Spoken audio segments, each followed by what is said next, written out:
Break news చూస్తున్నాం. హైదరాబాద్ లోని LB Nagar లో బీఆర్ఎస్ బీజేపీల మధ్య ప్రోటోకాల్ వార్ నడిచింది. ఎమ్మెల్యే సుధీర్ రెడ్డి మన్సూరాబాద్ లో ఈ నెల 12న అభివృద్ధి పనులు ప్రారంభించారు.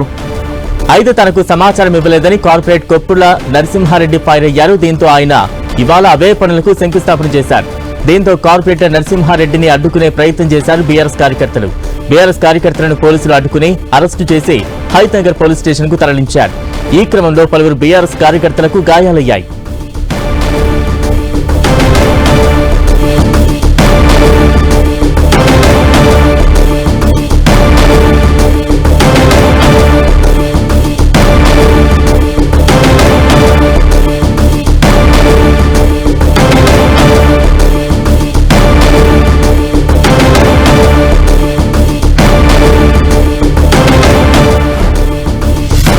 లాగా నేనే గొప్ప, నా గవర్నమెంట్ ఉంది, ఎవరితోటి పని కాదు, ఏ పని కావాలన్నా మా ఇంటి చుట్టూ తిరుగురు, నేను సంవత్సరం కాన్స్టిట్యున్సీ రాకుండా పనులు ఆపాల్సిందే, నేను వచ్చేదాకా ఇనాగ్రేషన్ చేయొద్దని కాలనీలో ప్రేరేపించుడు, కాలనీల మీద దాడులు చేస్తామని చెప్పి మీరు ఎవరైనా కార్పొరేటర్ని పిలిస్తే మీ సంగతి చూస్తా అని చెప్పి కాలనీ వాళ్ళని బెదిరించుడు. ఆయన గోపాలని ఇలా పిఏ ఈయన ఇలా కార్యకర్తలు రోజు మేము ఎక్కడైతే ఇనాగ్రేషన్లో పోయినా, నేను ఎక్కడైనా విజిటింగ్ పోయినా వాళ్ళని బెదిరిస్తా ఉన్నాం. ఇది ఈయన కుటిల బుద్ధి.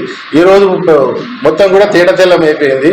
ఆయన ఏం చేస్తుండే, ఏ విధంగా ఆర్గనైజ్ చేసిన పోలీసు వాళ్ళు చూసారు, ప్రెస్ వాళ్ళు చూసారు. ఇప్పటికైనా బుద్ధి మార్చుకోవాలని చెప్పేసి ఒకరి మీద పెట్టి నాకు భారతీయ జనతా పార్టీ సపోర్ట్ ఉంది, మా కార్పొరేటర్లు నాకు సొంత తెలివి ఉంది, నేను నిన్ను ఎదుర్కొనే సత్తా నాకున్నది, నువ్వు ఎవరి మీద వాళ్ళ మీద పెట్టి మాట్లాడితే కాదు. ఎమ్మెల్యే గారు నీకు ఇప్పటికైనా చెప్తున్నాము, స్మూత్ గా పోతే మంచిది, లేకపోతే ఇట్లనే పోతా అంటే నీకంటే స్కెచ్లు మేము కూడా ఎక్కువేస్తాం.